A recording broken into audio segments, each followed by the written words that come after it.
যে কোনো প্রাণী, শুধু র্যাবিট অ্যানিমাল না, যে কোনো প্রাণী যদি আপনাদেরকে কামড় দেয় বা আঁচড় দেয় তাহলে কিন্তু আপনারা এই প্রিকশনগুলো নিয়ে ফেলবেন। যেহেতু র্যাবিট অ্যানিমাল সকল ধরনের বন্য প্রাণী এবং স্তন্যপায়ী প্রাণীদের মধ্যে থাকার সম্ভাবনা বেশি, আমরা হয়তো জানি না যে কোন প্রাণীটার মধ্যে র্যাবিস ভাইরাসে আক্রান্ত আছে, সেটি হয়তো অ্যাসিম্পটোমেটিক পর্যায়ে থাকতে পারে, কিন্তু তার শরীর থেকেও কিন্তু আমাদের শরীরে র্যাবিস ভাইরাসে আক্রান্ত হওয়ার সম্ভাবনা থেকে যায়। এই কারণে আমাদের উচিত হবে যখন কোনো বন্য প্রাণী অথবা আপনার গৃহপালিত প্রাণীও হতে পারে, কুকুর, বিড়াল, বেজি, শিয়াল, এগুলো যদি আপনাকে কামড় দেয় বা আঁচড় দেয় তাহলে সাথে সাথে একজন ডাক্তারের কাছে যাওয়ার জন্য। এখন ডাক্তারের কাছে যাওয়ার আগেও আমাদের কিছু কাজ থেকে যায়।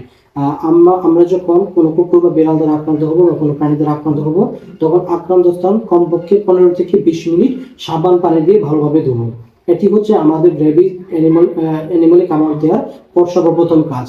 এই কাজটি করলে কিন্তু র্যাবিট দ্বারা আক্রান্ত হওয়ার ঝুঁকি অনেকটাই কমে যায়।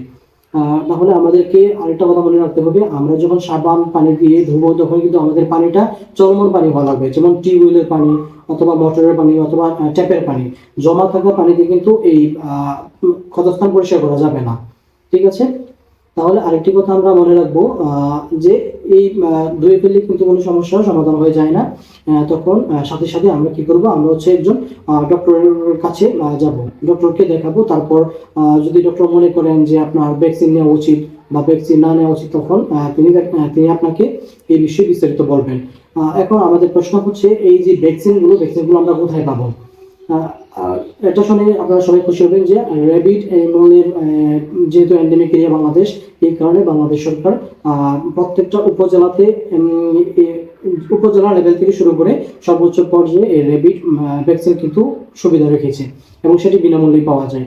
আপনারা আপনাদের নিকটস্থ যে উপজেলা স্বাস্থ্য কমপ্লেক্স আছে অথবা যদি উচ্চ লেভেলের কোনো হসপিটাল থেকে থাকে তাহলে আপনারা কিন্তু সেখানে যেতে পারবেন। এবং এগুলো বিনামূল্যে ফ্রিতে দেওয়া হয়। শুধুমাত্র আপনারা গিয়ে আপনাদের নিজ দায়িত্বে দেখাবেন, তাহলে কিন্তু আপনারা এত বড় মৃত্যুর ঝুঁকি থেকে মুক্তি পেয়ে যেতে পারেন।